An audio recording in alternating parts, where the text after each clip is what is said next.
सामान्य व्यक्ति के फेफड़ों की एक साधारण एक्सरे तस्वीर है, लेकिन इसमें एक छोटी सी विशेषता है। यहाँ यह एक शाखा है जो किसी तरह उस व्यक्ति के शरीर में पहुंच गई और 5 सेंटीमीटर तक बढ़ गई। उसे सफलतापूर्वक निकाल दिया गया और अब वो व्यक्ति बिल्कुल ठीक है। डॉक्टर अक्सर लोगों के शरीर से अजीब चीजें निकालते हैं, लेकिन यह मामला कुछ खास था। डॉक्टरों ने जेनिफर कवान नामक महिला के शरीर में 45 वर्षों से उसके अविकसित जुड़वां को पाया। कवान को पता नहीं था कि उसका जुड़वां उसके अंदर था और उसने अपने जीवन के दौरान 2 स्वस्थ बच्चों को जन्म दिया। यह एक दुर्लभ स्थिति थी जिसे लैटिन में फीट्स इन फीटू कहा जाता है, जिसमें एक अविकसित भ्रूण अपने स्वस्थ जुड़वां के अंदर विकसित होता है। ऐसी घटनाएं बहुत कम होती हैं और डॉक्टरों के लिए भी हैरान करने वाली होती है। फीट्स इन फीटू जैसी स्थिति बहुत ही दुर्लभ होती है और ये तब होती है जब एक जुड़वां भ्रूण गर्भावस्था के शुरुआती चरण में दूसरे भ्रूण के अंदर विकसित होने लगता है। ये स्थिति वास्तव में एक प्रकार का परजीवी जुड़वां भ्रूण है जो अपने भाई या बहन के शरीर के अंदर जीवित रहता है। हालांकि यह बहुत ही अजीब और दुर्लभ होता है, लेकिन इतिहास में ऐसे कुछ और भी मामले सामने आए हैं। उदाहरण के लिए 2021 में इजराइल में एक नवजात बच्ची के पेट के अंदर एक अधूरे विकसित भ्रूण पाए गए। डॉक्टरों ने नवजात के पेट से 2 छोटे भ्रूणों को निकाला जो कभी भी पूरी तरह विकसित नहीं हो पाए थे। ये भ्रूण केवल कुछ हड्डियों और ऊतक के टुकड़ों के रूप में पाए गए थे और उन्हें जीवित नहीं कहा जा सकता था। हालांकि ऐसी स्थिति न केवल दुर्लभ है बल्कि चिकित्सा विज्ञान के लिए एक चुनौती भी है। इससे ये सवाल उठता है कि क्या ये जुड़वां भ्रूण अपने मेजबान को कोई लाभ पहुंचा सकता है। दुर्भाग्य से मानव मामलों में ऐसा कोई प्रमाण नहीं मिला है। हालांकि शार्क की कुछ प्रजातियों में इस तरह का व्यवहार देखा गया है। उदाहरण के लिए सैंड टाइगर शार्क के भ्रूण गर्भाशय में ही अपने भाई बहनों को खा जाते हैं ताकि वे अधिक मजबूत बन सकें और जीवित रहने के लिए तैयार हों। ये प्रक्रिया इंट्रायूटेरिन कैनिबलिज्म कहलाती है। इस तरह की घटनाएं प्राकृतिक रूप से विकसित होती हैं और कुछ जानवरों के विकास और अस्तित्व का हिस्सा होती हैं, लेकिन इंसानों में इस तरह के जुड़वां भ्रूण से कोई फायदा होने का कोई प्रमाण नहीं है। इतिहास में कई बार जुड़वां भ्रूण की विचित्र घटनाएं दर्ज की गई हैं, जैसे कि लेंटिनी का एक मामला जिसमें एक व्यक्ति के शरीर में एक अतिरिक्त पैर था जो उसके अविकसित जुड़वां का हिस्सा था। हालांकि उसने इस तीसरे पैर को नियंत्रण में रखा और इसे दैनिक जीवन में उपयोग किया। ये स्थिति बहुत ही असामान्य थी और कोई अतिरिक्त शक्ति या लाभ प्रदान नहीं करती थी। इसके अलावा कुछ और मामले भी हैं जहां जुड़वां भ्रूण एक दूसरे से पूरी तरह से जुड़ जाते हैं और अलग नहीं हो पाते। इन्हें सियामी जुड़वां कहा जाता है। सियामी जुड़वां बहुत दुर्लभ होते हैं और केवल लगभग 1 लाख जन्मों में से एक में इस तरह का मामला होता है। अधिकतर मामलों में इनमें से एक जुड़वां का जीवन काल बहुत छोटा होता है। सियामी जुड़वां का जीवन जीना कठिन हो सकता है, लेकिन कुछ मामलों में वे इसे अद्भुत ढंग से संभालते हैं। हालांकि इनके जीवन में कई चुनौतियां होती हैं, जैसे कि एक ही शरीर का साझा करना, लेकिन अलग अलग व्यक्तित्व, पसंद और इच्छाएं। कई बार ऐसे जुड़वां अपने जीवन के अन्य लोगों की तुलना में अधिक उत्सुकता और आश्चर्य का केंद्र बनते हैं। इतिहास में सियामी जुड़वां के कुछ अनोखे मामले भी हुए हैं, जैसे कि 17वीं सदी के इटली के जुड़वां भाइयों लाजारस और हुआन बतिस्ता कोलोरेडो का मामला।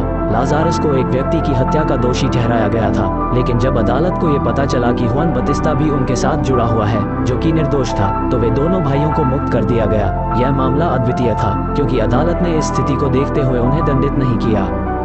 आज भी अगर सियामी जुड़वां में से एक अपराध करता है तो न्याय प्रणाली के लिए यह तय करना बहुत मुश्किल हो जाता है कि उसे कैसे सजा दी जाए। ऐसे मामले बहुत ही दुर्लभ हैं और अब तक ऐसे कई अद्वितीय उदाहरण नहीं देखे गए हैं। इसलिए चाहे ये फीट्स इन फीटू का मामला हो, सियामी जुड़वां का या फिर अन्य विचित्र घटनाएं, मानव शरीर की जटिलताएं और दुर्लभ चिकित्सा स्थितियां हमें हमेशा हैरान करती रहेंगी। सियामी जुड़वां और फीट्स इन फीटू जैसी स्थितियां मानव शरीर की जटिलता और प्रकृति के अनूठे कामकाज को उजागर करती है। सियामी जुड़वां न केवल शारीरिक रूप से जुड़े होते हैं, बल्कि कई बार उनके जीवन के लिए आम चुनौतियां होती हैं जिनसे उन्हें निपटना पड़ता है। आधुनिक चिकित्सा विज्ञान ने सियामी जुड़वां को अलग करने के लिए जटिल सर्जरी विकसित की है, लेकिन सभी मामलों में ऐसा संभव नहीं होता और इस तरह के फैसले का जीवन पर गहरा प्रभाव पड़ सकता है। ऐसी कई कहानियां हैं जिनमें सियामी जुड़वां सफलतापूर्वक बड़े हुए और अपने जीवन को अनुकूलित किया। अब्बी और ब्रिटनी हेंसल, जो दुनिया के सबसे प्रसिद्ध सियामी जुड़वां में से एक है, ने अपने संयुक्त शरीर के बावजूद स्वतंत्र जीवन जीने में सफलता पाई है। उनके अलग अलग व्यक्तित्व है और उन्होंने मिलकर अपने जीवन के हर पहलू को संभाला है, चाहे वो शिक्षा हो, काम हो या व्यक्तिगत जीवन। ये दर्शाता है कि भले ही शारीरिक रूप से वे एक ही शरीर साझा करते हो, लेकिन मानसिक और भावनात्मक रूप से वे पूरी तरह से स्वतंत्र व्यक्ति हैं। कई मामलों में सियामी जुड़वां अपने जीवन को सामान्य रूप से जीने की कोशिश करते हैं, लेकिन उनके लिए दैनिक कार्य जटिल हो सकते हैं। चिकित्सा जटिलताओं के अलावा समाज की ओर से भी उन्हें कई चुनौतियों का सामना करना पड़ता है। समाज का दृष्टिकोण अक्सर उनकी विशेषताओं को लेकर उत्सुकता या असामान्य समझ का होता है। हालांकि जैसे जैसे चिकित्सा विज्ञान आगे बढ़ रहा है और जागरूकता बढ़ रही है, वैसे वैसे सियामी जुड़वा और फीट्स इन फीटू जैसी स्थितियों वाले लोगों को बेहतर जीवन जीने के साधन मिल रहे हैं। अब तक की सबसे बड़ी सर्जरी में से एक 2003 में ईरान में हुई थी, जब लालेह और लादन बिजरियान नामक सियामी जुड़वा को अलग करने का प्रयास किया गया। वे अपने सिर से जुड़े हुए थे और यह सर्जरी बेहद जटिल थी। दुर्भाग्य से दोनों जुड़वा सर्जरी के बाद जीवित नहीं रह सके। इस घटना ने सर्जिकल प्रयासों की सीमाओं और सियामी जुड़वा की जटिलताओं पर दुनिया का ध्यान खींचा। सियामी जुड़वा का जीवन बहुत हद तक इस बात पर निर्भर करता है कि वे किस तरह के शारीरिक जुड़ाव में हैं और उनका स्वास्थ्य कैसा है। हर जुड़वा जोड़ी का जीवन अपने आप में एक अनूठा सफर होता है, जहां हर कदम पर निर्णय और चुनौतियां होती है। दूसरी ओर फीट्स इन फीटू जैसी दुर्लभ स्थितियों से भी जुड़ी जटिलताएं हैं। ऐसे मामलों में यह महत्वपूर्ण है कि समय पर निदान और उपचार हो, ताकि संभावित खतरों से बचा जा सके। आजकल अल्ट्रासाउंड और अन्य उन्नत चिकित्सा तकनीकें इन स्थितियों की पहचान करने में बहुत मददगार साबित हो रही है। समाज में ऐसी दुर्लभ स्थितियों के प्रति जागरूकता बढ़ाना और उन्हें समझने की कोशिश करना महत्वपूर्ण है, ताकि प्रभावित व्यक्ति भी सम्मानजनक और सामान्य जीवन जी सके। विज्ञान की प्रगति के साथ हम उम्मीद कर सकते हैं कि भविष्य में इन स्थितियों को और अधिक प्रभावी ढंग से संभाला जा सकेगा। जैसे जैसे चिकित्सा विज्ञान विकसित हो रहा है, सियामी जुड़वा और फीट्स इन फीटू जैसी दुर्लभ स्थितियों को बेहतर तरीके से समझा जा रहा है। जहां सर्जरी और उपचार के विकल्प पहले सीमित थे, वहीं आज उन्नत तकनीक और विशेषज्ञता के साथ जटिल मामलों को भी संभालने की क्षमता बढ़ रही है। हालांकि इन मामलों का न केवल शारीरिक पहलुओं से बल्कि भावनात्मक और सामाजिक दृष्टिकोण से भी गहरा असर होता है। सियामी जुड़वा के मामलों में सबसे महत्वपूर्ण सवाल ये होता है कि उन्हें अलग किया जाना चाहिए या नहीं। यह निर्णय सिर्फ चिकित्सीय नहीं, बल्कि नैतिक भी होता है, क्योंकि इससे दोनों जुड़वा के जीवन पर गहरा असर पड़ सकता है। कभी कभी जुड़वा इतनी गहराई से जुड़े होते हैं कि उन्हें अलग करना असंभव या खतरनाक हो जाता है। उदाहरण के लिए अब्बी और ब्रिटनी हैंसल जैसे सियामी जुड़वा, जिन्होंने कभी अलग होने का विकल्प नहीं चुना, अपने संयुक्त शरीर के साथ जीवन को अनुकूलित कर चुके हैं। वे ये साबित करते हैं कि सियामी जुड़वा जीवन जी सकते हैं, काम कर सकते हैं और समाज में सफल हो सकते हैं। उन्होंने ये भी दिखाया है कि स्वतंत्रता सिर्फ शारीरिक रूप से नहीं होती, बल्कि मानसिक और भावनात्मक स्वतंत्रता भी उतनी ही महत्वपूर्ण है। हालांकि हर सियामी जुड़वा जोड़ी की कहानी इतनी सफल नहीं होती। कुछ मामलों में अलगाव के प्रयास के बाद दोनों या एक जुड़वा का जीवन खो जाता है, जैसा कि बिजरियान जुड़वा के साथ हुआ। ये सर्जिकल प्रयास की जटिलताओं और उन परिस्थितियों की सीमा को दर्शाता है जो मानव शरीर की संरचना को समझने के लिए चिकित्सा विज्ञान के सामने खड़ी होती है। फीट्स इन फीटू जैसे मामलों में भी चिकित्सा चुनौतीपूर्ण होती है, लेकिन आधुनिक तकनीक और विशेषज्ञता से इसे प्रबंधित किया जा सकता है। पहले के समय में ऐसे मामलों का निदान अक्सर तब होता था जब स्थिति गंभीर हो जाती थी। आज उन्नत स्कैनिंग और इमेजिंग तकनीकें डॉक्टरों को इन समस्याओं की पहचान करने में सक्षम बनाती हैं, जिससे समय पर हस्तक्षेप किया जा सकता है और जटिलताओं से बचा जा सकता है। इसके बावजूद इन दुर्लभ स्थितियों से जुड़े सामाजिक और मनोवैज्ञानिक पहलू भी महत्वपूर्ण है। अक्सर ऐसे लोग समाज के विभिन्न स्तरों पर भेदभाव या अज्ञानता का सामना करते हैं। इसलिए ऐसी स्थितियों के बारे में जागरूकता बढ़ाना और उन्हें स्वीकार करना महत्वपूर्ण है। यह न केवल चिकित्सा जगत का काम है, बल्कि समाज का भी, ताकि प्रभावित लोग एक सामान्य और सम्मानजनक जीवन जी सके। सियामी जुड़वा और फीट्स इन फीटू जैसी स्थितियों से प्रभावित लोगों को अपने जीवन के हर पहलू में चुनौतियों का सामना करना पड़ता है, चाहे वो शारीरिक हो, मानसिक हो या सामाजिक।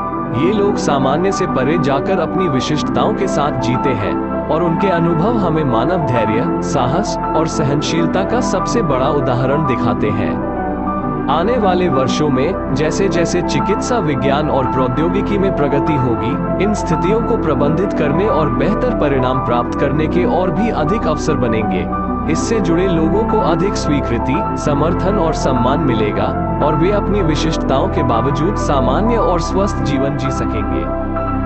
साधारण मामलों की कहानियों से हमें यह भी समझने को मिलता है कि मानव शरीर और जीवन की जटिलताएं कितनी विविध हो सकती हैं। इन दुर्लभ स्थितियों का अध्ययन न केवल चिकित्सा विज्ञान के क्षेत्र में अनुसंधान और नवाचार को प्रेरित करता है, बल्कि यह हमें मानव अस्तित्व के असामान्य पहलुओं के प्रति सहानुभूति और संवेदनशीलता भी सिखाता है। तारांकन, मानसिक स्वास्थ्य और सामाजिक स्वीकृति। तारांकन, सियामी जुड़वा, फीट्स इन फीटू और अन्य दुर्लभ जन्म दोषों से प्रभावित लोगों के मानसिक और सामाजिक कल्याण का ध्यान रखना अत्यधिक महत्वपूर्ण है। जब लोग अपने शारीरिक अंतर के कारण समाज द्वारा अलग थलग महसूस करते हैं, तो इससे उनकी मानसिक स्थिति पर गहरा प्रभाव पड़ता है। इसीलिए मानसिक स्वास्थ्य सेवाओं का इन मामलों में समावेश होना जरूरी है, ताकि व्यक्ति अपनी स्थिति को समझ सके और अपने जीवन को सकारात्मक रूप से जी सके। समाज में स्वीकृति और समावेशन को बढ़ावा देने के लिए शिक्षा और जागरूकता अभियान आवश्यक है। स्कूलों, कॉलेजों और कार्यस्थलों में इस प्रकार की स्थितियों पर चर्चा की जानी चाहिए, ताकि लोग इन अद्वितीय व्यक्तियों के प्रति अधिक संवेदनशील और समावेशी बन सके। मीडिया और मनोरंजन उद्योग भी एक महत्वपूर्ण भूमिका निभा सकते हैं, ताकि इन स्थितियों को सामान्य और प्राकृतिक रूप से प्रस्तुत किया जा सके, जिससे सामाजिक पूर्वाग्रहों को चुनौती दी जा सके। तारांकन, चिकित्सा अनुसंधान में उन्नति की जरूरत। तारांकन, हालांकि चिकित्सा विज्ञान ने इन दुर्लभ स्थितियों के निदान और उपचार में काफी प्रगति की है, फिर भी शोध और उन्नति की संभावनाएं बनी हुई है। जीनोमिक्स और बायोटेक्नोलॉजी के क्षेत्र में आगे के अनुसंधान से सियामी जुड़वा और अन्य जन्म दोषों के जड़ कारणों को समझने में मदद मिल सकती है। भविष्य में इन स्थितियों की रोकथाम और पहले से अधिक प्रभावी उपचार के लिए नई तकनीकों का विकास हो सकता है। चिकित्सकों, शोधकर्ताओं और जैव प्रौद्योगिकी विशेषज्ञों को एकजुट होकर काम करने की आवश्यकता है, ताकि इन असामान्य स्थितियों को और बेहतर तरीके से समझा जा सके और उनके निदान और उपचार के लिए अधिक प्रभावी और सुरक्षित समाधान ढूंढे जा सके। तारांकन, सामाजिक और कानूनी पहलू। तारांकन, सियामी जुड़वा और अन्य अद्वितीय स्थितियों के मामले में कानूनी और नैतिक सवाल भी उत्पन्न होते हैं, जैसे कि जब किसी सियामी जुड़वा के बारे में निर्णय लिया जाता है, तो कौन तय करता है कि क्या करना चाहिए? जुड़वा के अधिक